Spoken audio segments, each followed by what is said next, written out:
Hello there, welcome to the news on Nepal television. I am Rosina Rai, starting with the top stories.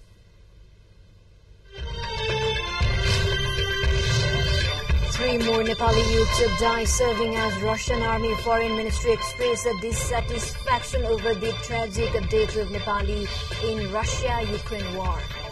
Deadline for filing examination from a SIP building in Korea extended by 2 days. A South Korean ambassador to Nepal informed about the Balkumari incident. Hamas deputy leader Saleh al-Aruri killed in Beirut blast. Killing raises fears of potential escalation in fighting in the region. And APF and Kosi province are squaring off in the final showdown of PM Women's T20 National Tournament today.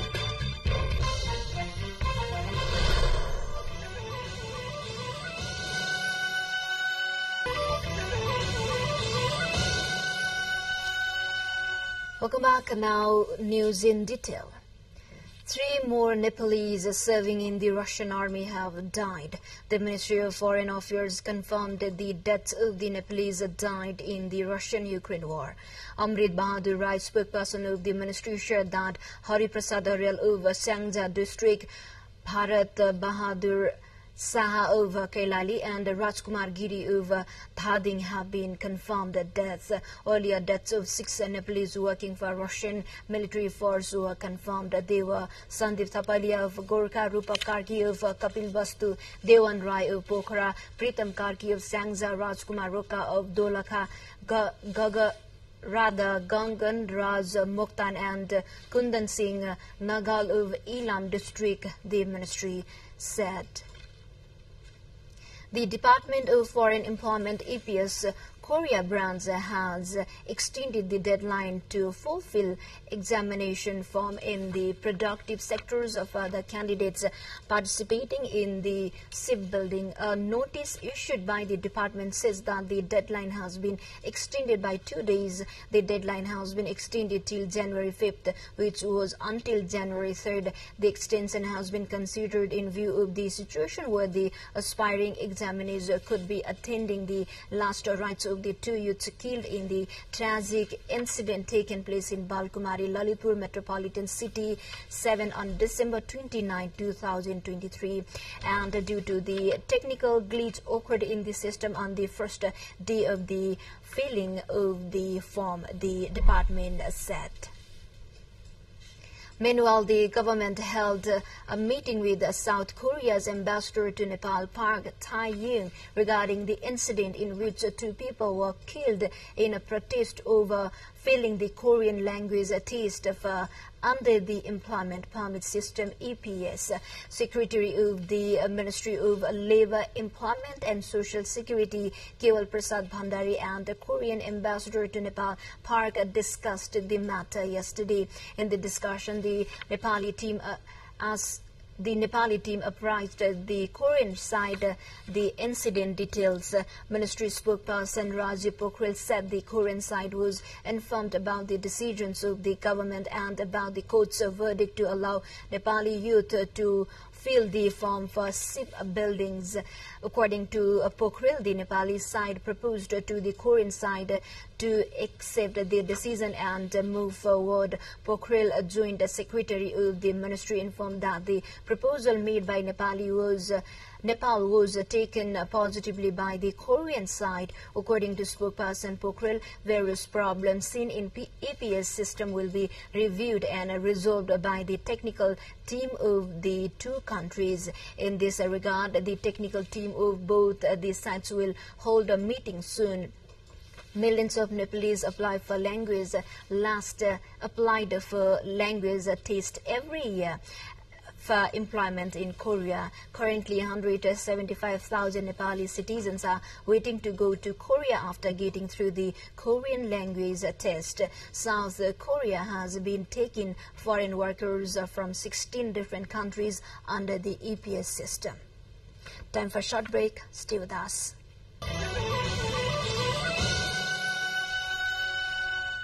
Welcome back. You are watching Nepal Television News. Now we have remaining national updates.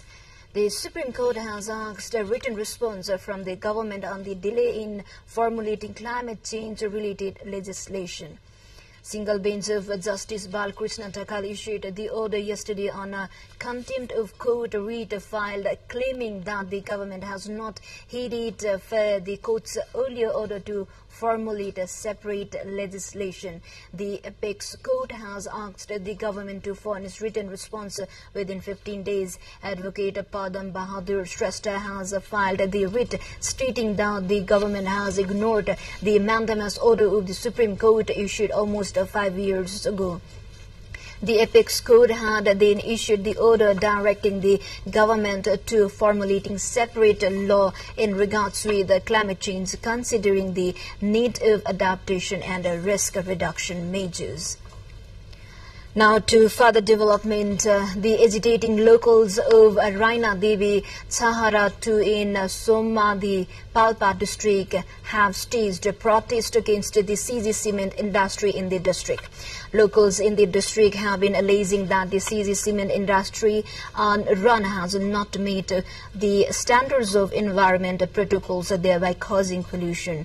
Earlier, the locals had padlocked the company on 23rd December, expressing dissatisfaction over the ignorance of univocal demand of locals at least to follow basic norms of environment protection. Locals from vicinity of CG cement industry and other places in the district, namely Sardeva, Bhavani Dara, Bharle, Kasingal, Somadi, Ribdikot, Khyahaka, Jogi Thum and Deurali have come together to protest against the cement plant. Meanwhile, administrative head of CG cement industry Padma Bahadur Singh expressed that concerned body are putting effort to reach a consensus with agitating locals and resume regular industrial work again. The CG cement industry in Raina Devi Chahara Somadi have covered an area of approximately 500 ropenis. Patients flock to hospital across the country, including Kapilvastu district and other various districts, as mercury permits day by day. With the cold spell, hospitals in Kapilvastu district and across the country have seen an influx of patients battling various cold-related ailments. The chilling cold has made a considerable strain in the hospitals of Kapilvastu, coping with a daily surge of 80 to 100 patients, which led to a shortage of beds there. Most of patients who visit hospital for daily treatment are women, children and senior citizens. The most common health risk associated with the ongoing cold wave include respiratory issues, jaundice, fever and typhoid. In view of cold wave, healthcare experts suggest to be cautious, avoid cold foods and consume warm meals. Drink lukewarm water to minimize outdoor activities and wear layered warm clothes during this cold wave season. Time for a short break again. Stay with us.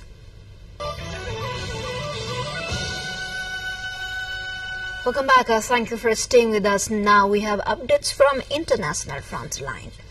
Hamas said Tuesday that one of its senior leaders has been killed in an attack in the south of the Lebanese capital Beirut, raising fears of a potential escalation in fighting in the region.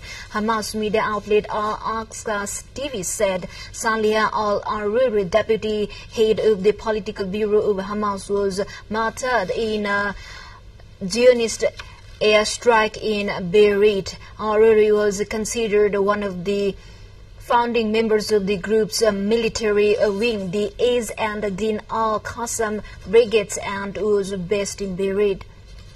Two other leaders from Hamas military wing, Samir Findi Abu Amir and Azam al-Aqra Abu Ammar, were also among those killed in the strike.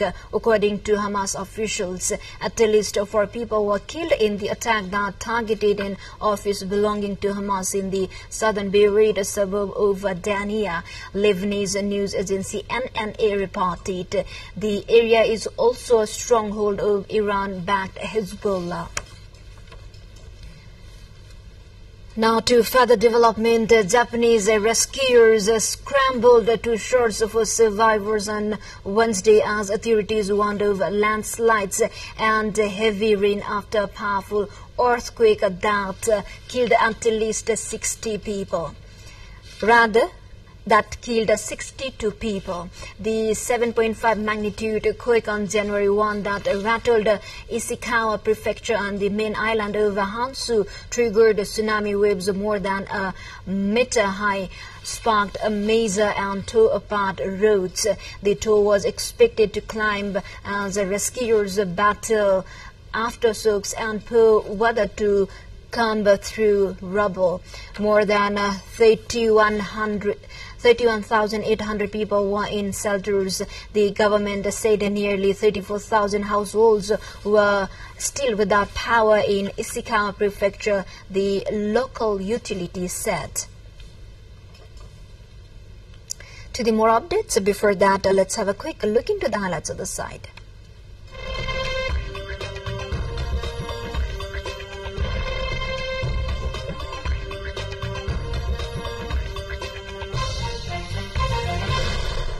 Finland and Sweden recorded their coldest temperatures of the winter Tuesday when thermometers plummeted as low as -40 degrees Celsius as a cold spell grips the Nordic region. Cold and snow disrupted transportation throughout the region, including in Norway, where a major highway in the south was closed due to weather and ferry lines suspended operations.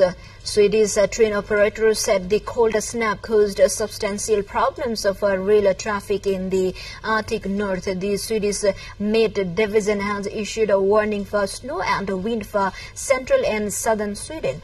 Its second highest warning applies for midnight into Wednesday there. Time for sports.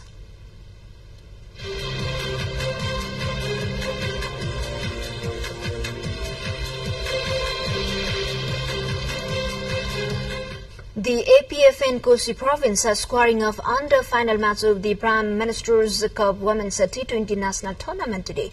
The final showdown will kick off at 11 is underway at the TU Cricket Ground in Kirtipur. APF has previously dominated the tournament, securing an undefeated record to reach the finals. Emerging victorious in all league stage matches, the triumphing in the first qualifier, APF secured their spot in the championship class by overcoming Kosi province with the convincing 52-run margin.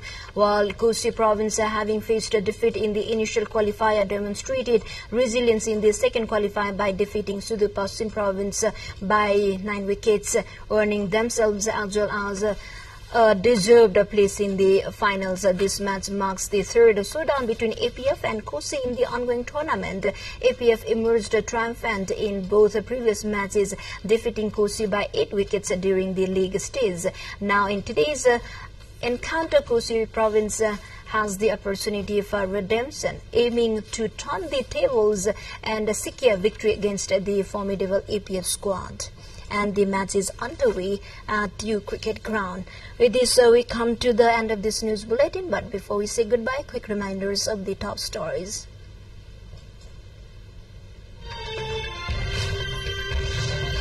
Three more Nepali youths die serving as Russian Army. Foreign Ministry expressed dissatisfaction over the tragic death of Nepali in Russia-Ukraine war.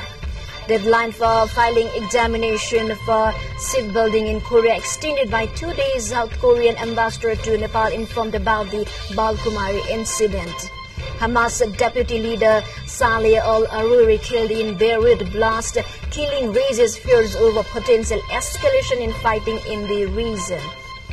APF and Kosi province are squaring off in the final showdown of PM Women's T20 National Tournament, and the match is underway. Well, this is all we have for this moment. Until our next bulletin, have a good day ahead. Namaste.